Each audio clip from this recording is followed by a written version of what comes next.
Hi, I am Antaryami and welcome to my channel. In this video, I will explain you about ecological efficiency. So, ecological efficiency is the efficiency with which energy is transferred from one tropic level to another tropic level. So, let's begin. So, why ecological efficiency is important? Because we know that energy is transferred from one tropic level to another tropic level and few of that energy is consumed or assimilated in the tropic levels, whereas some of the energy is lost through heat or other form of energy. So how efficiently these energy were assimilated or consumed by different tropic levels, that is the study of ecological efficiency.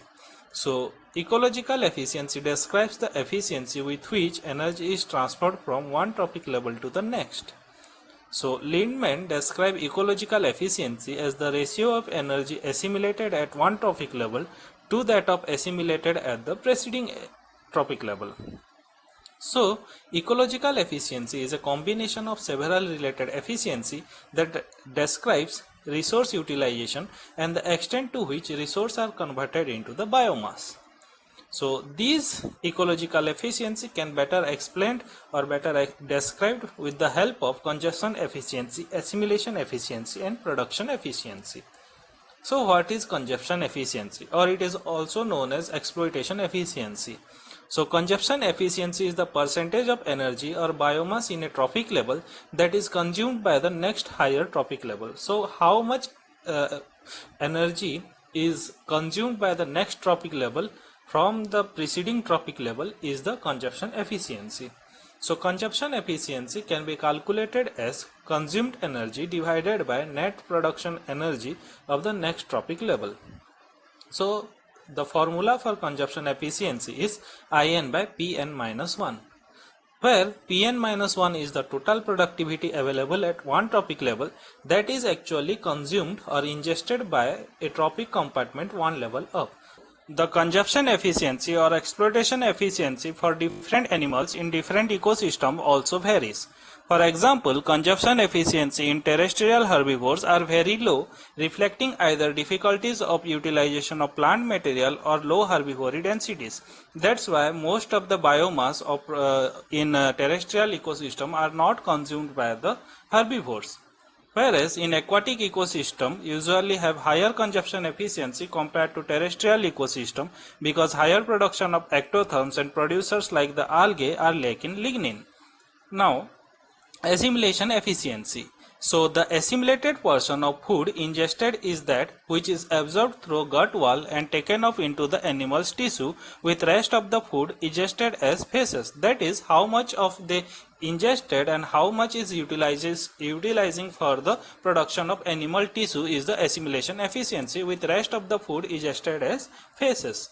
Now this assimilation efficiency can be calculated as An by In, where An is the amount of food assimilated and In is the amount of food ingested, or it can also be calculated as I minus E by I, where I is the ingestion rate and E is the egestion rate. So similarly, the assimilation efficiency also varies with different prey types. For example, assimilation efficiency for herbivores is about 15 to 20%, whereas for carnivores it is up to 80%. This is because herbivores process much indigestible plant material, especially rich in cellulose or lignin, whereas predators possess animal material that generally is more similar to their own tissue. That's why it is easier for them to assimilate much amount of biomass in during the intake. Whereas assimilation efficiency also differ for different nutritional component. For example, assimilation efficiency is higher for nitrogenous foods or food having more N as compared to C or carbon. Similarly, endotherms digest food more completely than ectotherms and thus have higher assimilation efficiency, because endotherms, they have to maintain their body temperature and that's why they feed on more and more food. Now, next is production efficiency. So production efficiency is the amount of energy that is allocated to animal production, including growth of animal and animal reproduction. So this is amount of biomass which is produced which is utilized for the growth and reproduction. So it is generally determined by the metabolism of the animal. So production efficiency can be calculated as Pn by An, where An is the assimilated energy that is incorporated into new biomass, whereas rest is lost through respiration or heat. Now net production efficiency. So net production efficiency is the percentage of assimilated energy that goes into growth and reproduction directly. Endotherms have low NPE and use more energy for heat and respiration than ectotherms. So most endotherms have to eat more often than ectotherms to get energy they need for survival, because endotherms are warm-blooded and they have to maintain their body temperature. That's why they feed on more and more foods. Similarly, vertebrates tends to have much lower NPE because they devote more energy to metabolism than to produce more biomass. Most of the endotherms are, that's why, vertebrates. Rapidly growing plants in temperate zones show 75 to 85% of production efficiency, whereas similar vegetation in tropics exhibit around 40 to 60% of production efficiency, because in tropics, because of higher temperature, the respiration is higher. That's why the production efficiency is lower in tropics as compared to temperate zone. If we compare the overall ecological efficiency for different group of animals, then we can see endotherms have high assimilation efficiency but low production efficiency because they have to expend so much of energy in their maintenance.